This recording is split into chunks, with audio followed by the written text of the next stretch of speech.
Selamat malam, salam sejahtera untuk kita semua. Perkenalkan, nama saya Tiara Maria Madalena Muncul-Munte, AMDT. Saya angkatan 21, kelompok 2, nomor absen 18. Pertama-tama izinkan saya mengucapkan terima kasih kepada penyelenggara yang telah menyelenggarakan kegiatan ini dengan cukup baik. Saya juga mengucapkan terima kasih kepada pengampu materi, yaitu Bapak Dr. Andus Muhammad Kafi, MSc. Di sini saya akan membahas tentang learning journal saya, yaitu mengenai manajemen aparatur sipil negara atau yang sering disebut ASN. Pertama, kita akan membahas mengenai kedudukan aparatur sipil negara.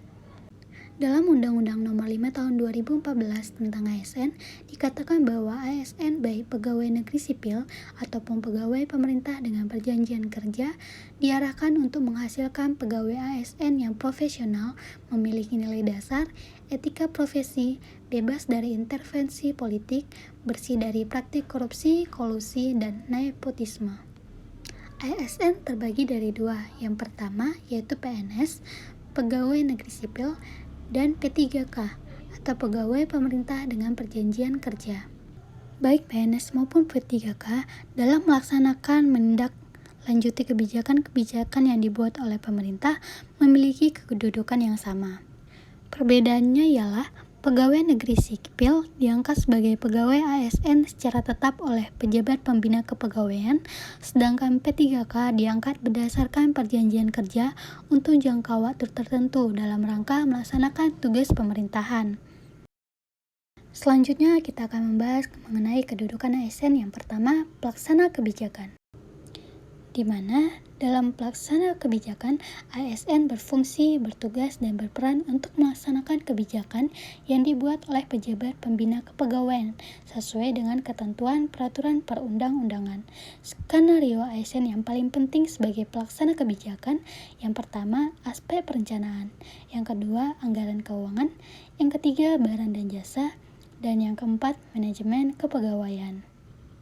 Selanjutnya yang kedua yaitu pelayan publik. ASN berfungsi, bertugas, dan berperan untuk memberikan pelayanan publik yang profesional dan berkualitas. Berdasarkan Permenpan Nomor 25 Tahun 2020, di mana ASN diarahkan untuk menciptakan bentuk pelayanan publik yang prima yang dikenal dengan paradigma New Public Service. Ada 8 roadmap reformasi birokrasi. Yang pertama, manajemen perubahan. Yang kedua, deregulasi kebijakan. Yang ketiga, penataan organisasi. Yang keempat, penataan tata laksana. Yang kelima, penataan SDM aparatur. Yang keenam, penguatan akuntabilitas. Yang ketujuh, penguatan pengawasan. Dan yang kedelapan, pelayan publik. Selanjutnya, yang ketiga, perekat dan pemersatu bangsa, yaitu ASN mampu memberikan keteladanan baik dalam lingkungan keluarga, lingkungan masyarakat, maupun organisasi atau unit kerja, di mana dalam perekat dan pemersatu bangsa, ASN berfungsi, bertugas, dan berperan untuk mempererat persatuan dan kesatuan NKRI. Kemudian, ASN senantiasa setia dan taat sepenuhnya kepada Pancasila, Undang-Undang Dasar 1945, negara dan pemerintahan, serta senantiasa menjunjung tinggi martabat ASN dan mengutamakan kepentingan negara daripada kepentingan diri sendiri, seseorang, dan golongan. Berikut adalah contoh implementasi kedudukan ASN yang saya lakukan di unit kerja. Sebagai pemangku kebijakan, kita seharusnya menaati peraturan pemerintah. Saya di sini datang tepat waktu sesuai dengan jam kerja. Sebagai pelayan publik, saya memberikan pelayanan berupa solusi ketika ada seorang pasien ataupun keluarga pasien yang menanyakan ruangan kepada saya. Selanjutnya, peran saya sebagai perekat dan pemersatu bangsa di dalam unit kerja saya yang artinya internal. Saya membantu rekan kerja saya yang berbeda keyakinan dengan saya. Jadi di sini saya menunjukkan sikap yang tidak diskriminatif. Selanjutnya, saya akan membahas hak dan kewajiban ASN. Yang pertama, hak PNS, yaitu gaji, tunjangan, dan fasilitas. Yang kedua, cuti. Yang ketiga, jaminan pensiun dan jaminan hari tua. Yang keempat, perlindungan. Dan yang kelima, pengembangan kompetensi. kemudian HP3K yaitu gaji dan tunjangan, kemudian cuti, yang ketiga perlindungan, dan yang terakhir pengembangan kompetensi. Selanjutnya, kewajiban ASN. Yang pertama, setia dan taat pada Pancasila, Undang-Undang 1945, NKRI, dan pemerintah yang sah. Kemudian, menjaga persatuan dan kesatuan bangsa. Yang ketiga, melaksanakan kebijakan yang dirumuskan pejabat pemerintah yang berwenang. Yang kelima, menaati ketentuan peraturan perundang-undangan. Yang keenam, melaksanakan tugas kedinasan dengan penuh pengabdian, kejujuran, kesadaran, dan tanggung jawab. Selanjutnya, menunjukkan integritas dan keteladanan dalam sikap, perilaku, ucapan, dan tindakan kepada setiap orang, baik di dalam maupun di luar kedinasan. Kemudian menyimpan rahasia jabatan dan hanya dapat mengemukakan rahasia jabatan sesuai dengan ketentuan peraturan perundang-undangan.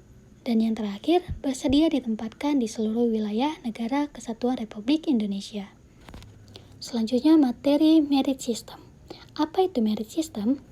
Merit system merupakan pengelolaan SDM yang didasarkan pada prestasi, yaitu segenap perilaku kerja pegawai baik atau buruk yang berpengaruh langsung pada naik atau turunnya penghasilan dan atau karir pejabat pegawai.